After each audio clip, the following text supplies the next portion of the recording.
dernière préoccupation très rapidement. Parfait, l'industrie que tu vois là est compliquée. Les gars sont célèbres, mais les poches sont vides. Ils n'ont rien ici. C'est pourquoi j'aime beaucoup, il donne le nom d'un artiste là.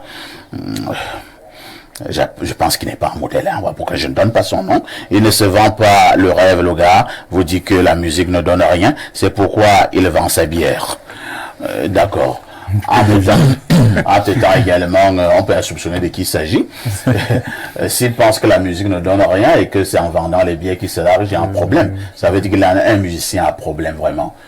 Joseph Zambo, si vous avez été un artiste construit, un artiste structuré, un artiste talentueux, un artiste bien encadré, est-ce qu'on a besoin d'aller vendre également de la bière pour gagner sa vie? Bon, en tout cas, je n'ai aucun problème contre l'activité de vente de la bière, mais moi je pense que les artistes aujourd'hui, au-delà du fait qu'ils soient dans l'entrepreneuriat musical, mettent aussi beaucoup d'argent dans d'autres secteurs d'activité. Mais ce que nous prenons ici, c'est une culture. Est-ce qu'un vrai artiste a le temps de vendre de la bière? Je dis très bien, je n'ai aucun problème avec la vente de la bière. Est-ce qu'un vrai artiste a le temps d'aller vendre de la bière? Si j'avais son plan de carrière, je pouvais répondre par oui ou par non. Un artiste est entre deux avions. Un artiste est entre deux concerts. Un artiste est entre deux productions. Un artiste est entre deux contrats. Ça dépend. À quel moment il va aller négocier les prix de la bière chez les gens qui poussent les casiers avec les brouettes et tout ça et tout ça? On a des artistes, par exemple, tels que Papa Bendeka, qui est quelqu'un qui vend de la bière. Qui ne sort pas une musique après chaque 2 mois. Donc, c'est quelqu'un. Est-ce qu'il vend de la bière? Pas forcément de la bière, mais il peut vendre autre chose parce qu'il a conçu sa carrière de telle manière qu'il puisse avoir le temps de faire autre chose.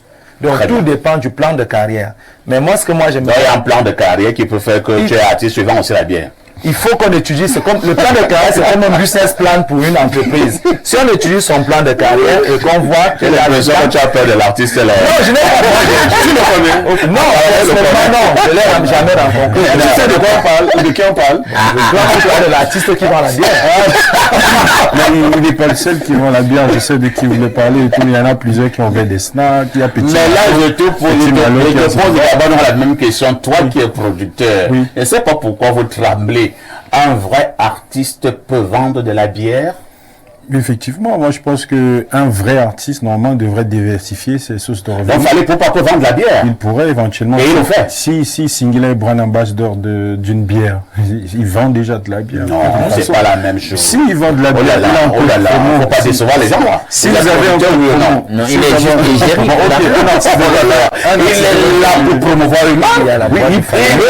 Il n'a pas un petit bar au sous-quartier pour vendre de la bière. L'expression même c'est il vend la marque. Mais c'est ça. Mais c'est il vend une marque. C'est une bière, c'est un artiste international. Il y en a qui font les jeux de hasard. Les jeux, j'avais vraiment peur de ça. Moi j'encourage. Il est très violent sur les réseaux sociaux. Moi j'encourage les artistes même dans ce sens à déployer d'autres sources de revenus. Maintenant, si c'est ce que lui peut faire, mais l'activité de vente de la bière est pas légale. Je vais encore parler de Manu Dibango. Par exemple. Un jour, je le rencontre, je lui dis, vraiment, quelle est ta force? Vous savez ce que Manu me dit? Parce que je lui pose également la question, quelle est ta force? Vous n'êtes jamais à un seul endroit. Il me dit, j'ai fait de la musique mon seul job. Il a sorti son passeport. Il a sorti un 2e passeport. Il a sorti un 3e, un 5e, un 10e. Joseph Zambo. Toutes les pages de son passeport étaient remplies. À quel moment Manu Dibango va aller vendre de la bière? Tu réponds à ta question. Pourquoi? Parce que justement, entre artistes, on peut les catégoriser. C'est ça. Justement, un artiste n'en vaut pas forcément un nom. C'est-à-dire que ne sortons pas sans le dire. C'est-à-dire que chacun doit prendre ses responsabilités, vous savez. Vous voyez, la musique doit nous permettre de comprendre qu'il y a un problème fondamental dans l'industrie au niveau du pays. Universal Music, la filiale française s'est installée ici, vous le savez, et a fait banqueroute. En octobre 2022, ils sont quittés. C'était l'indicateur qui Nous sommes arrivés au terme de ce programme. On dira merci.